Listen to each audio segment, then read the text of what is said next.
Back in the early 80s, we were strict vegetarians, my wife and I, ovo-lacto vegetarians, and we got to a certain place where our kids really wanted to eat meat. So we got the idea, if we're going to go ahead and eat meat, then we're not going to buy packaged stuff. We're going to get our own animals, raise them, and butcher them ourselves. Little did we know that you ask the question, and the Spirit, the divine presence, gives you what you need. Someone moved in our congregation, and we ended up with 12 chickens, 2 turkeys, and 3 banty hens.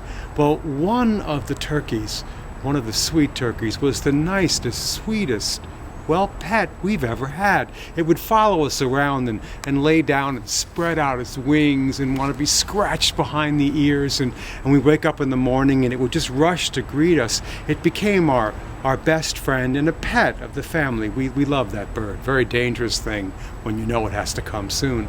The other bird, the other turkey, was like another approach to life. This turkey was aloof, stayed back, and was almost mean. Well, a certain point came where the turkey that we loved got some sort of poultry disease, and a friend who knew about that said, if you don't get rid of that bird, all the animals will be dead within a month.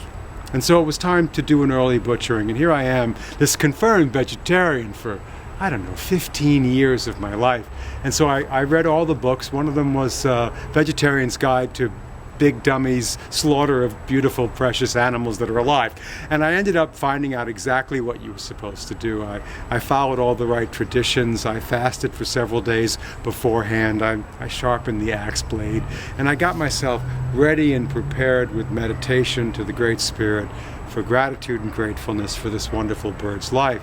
And so the morning of doing the deadly deed, I went out, as the book said, and went into the chicken coop, and I grabbed that turkey's legs and pulled it next to me, and it just purred up next to me like it did, and I put the sock over its head, and I walked out to the place where it was time to do the butchering, and the rest, was history. And it was a beautiful ceremony, and the kids joined me in circle. We prayed, we buried the bird, and all was well.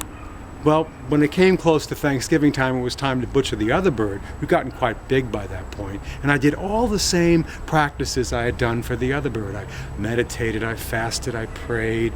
I went out in the morning, and I went to go put my hand inside the coop on the roost to grab the second bird, and it looked at me when I grabbed its legs and went,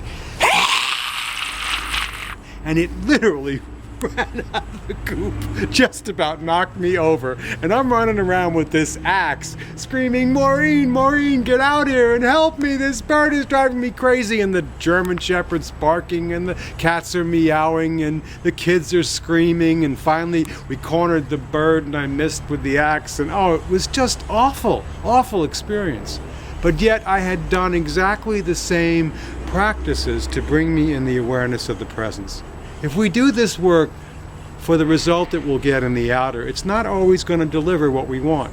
Because sometimes life is pet me, scratch me, loving, kind, and sometimes life is but we do what we do, not so much for the result of what it does outwardly in conditions and circumstances, but what it does for us inwardly.